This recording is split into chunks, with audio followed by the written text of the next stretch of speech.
పాకిస్తాను రాత్రి జమ్మూ కాశ్మీర్ బార్డర్‌లో డ్రోన్‌లతో విరుచుకుపడితే మన వాళ్ళు వాటిని పేల్చేశారు. అంటే కాల్చేస్తుంటే మళ్ళీ వెనక్కి వెళ్ళిపోయాయి.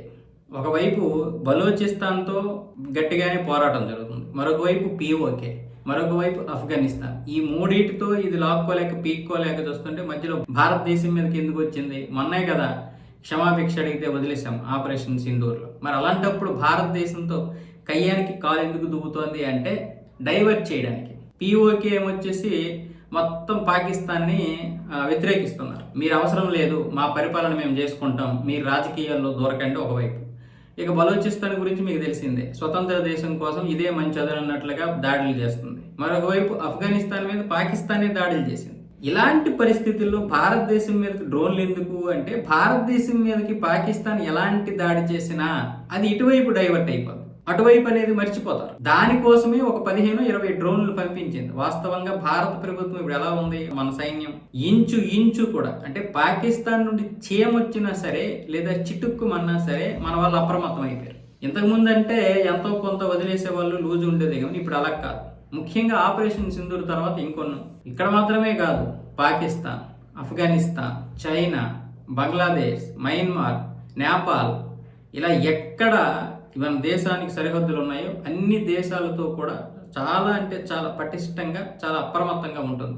ఇప్పుడు పశ్చిమ బెంగాల్, బంగ్లాదేశ్ సరిహద్దుల్లో కూడా భూభాగం ఇచ్చారు కాబట్టి, ఇప్పుడు పశ్చిమ బెంగాల్ ప్రభుత్వం భూభాగం ఇచ్చింది కాబట్టి అక్కడ కూడా కంచెని ఏర్పాటు చేస్తున్నారు. ఇంకా బురదలో నుంచి కూడా ఇంకా ఎవడు రాలేదు, పైగా ఇక్కడ ఉన్న వాళ్ళే అటు వెళ్ళిపోతున్నారు. సో ఇలాంటి పరిస్థితుల్లో పాకిస్తాన్ మనతో కయ్యానికి కాలు దువ్వడానికి ప్రధాన కారణం అదే, డైవర్ట్ చేయడానికి. భారతదేశంతో మేము యుద్ధం చేస్తున్నాము, భారతదేశం మా మీద దాడులు చేస్తుందని చెప్పుకుంటే వాళ్ళు ఈ పీఓకే, ఈ బలూచిస్తాను, ఈ ఆఫ్ఘనిస్తాన్ని ఎవరు పట్టించుకోరు. అందుకోసమే కానీ ఇక్కడ ఎవడో అంత ఇది లేదు. అది యుద్ధానికి సిద్ధమా అంటే నెక్స్ట్ అది ఉంటుందా?